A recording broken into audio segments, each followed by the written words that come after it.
Être le premier sur un marché ne garantit pas le succès.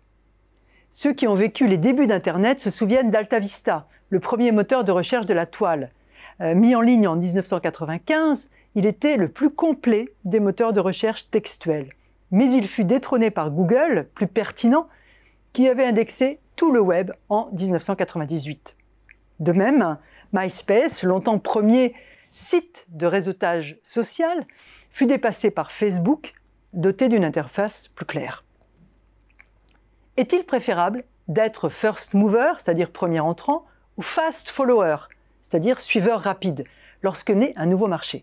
Vaut-il mieux être précurseur, au risque d'essuyer les plâtres, ou poursuivant, au risque de devoir dépenser une fortune pour se faire connaître? L'exemple d'Amazon, premier à lancer à l'échelle mondiale avec de gros moyens une librairie en ligne, et qui ne peut être rattrapé aujourd'hui, plaide pour la première hypothèse, quand les exemples d'AltaVista ou de MySpace plaident pour la seconde. Mais on constate que les géants du web se battent généralement pour être les premiers et préfèrent lancer un produit imparfait plutôt que de risquer de trouver la place prise.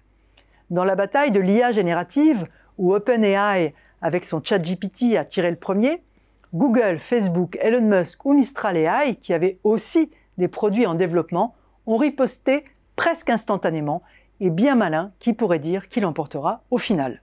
Plus généralement, le premier à innover, s'il est le seul propriétaire de l'innovation et qu'il peut se protéger par des brevets, sera très difficile à déloger. Il peut imposer ses normes et élever des barrières à l'entrée, comme autrefois Microsoft avec son système d'exploitation DOS. A l'inverse, le coréen Samsung, premier à lancer un smartphone pliable en 2019, a échoué parce que son appareil n'était pas assez solide.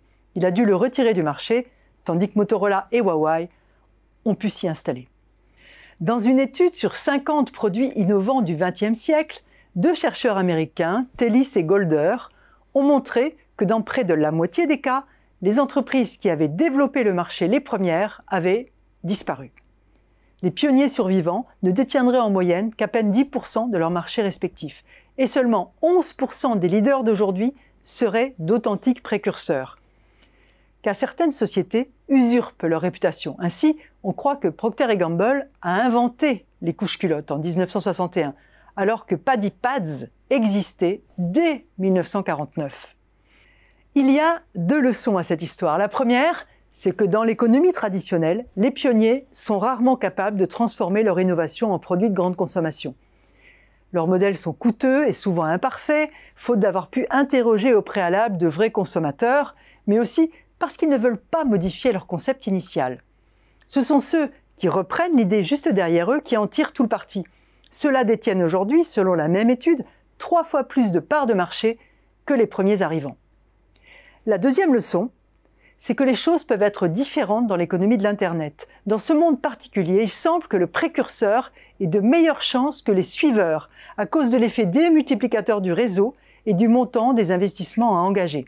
Google, Facebook ou Amazon ont été véloces. Ils ont investi massivement et leur offre différenciante leur assure des rentes aujourd'hui. Car ce qui est sûr dans l'économie du 3e millénaire, c'est que le « winner takes it all », le gagnant rafle tout.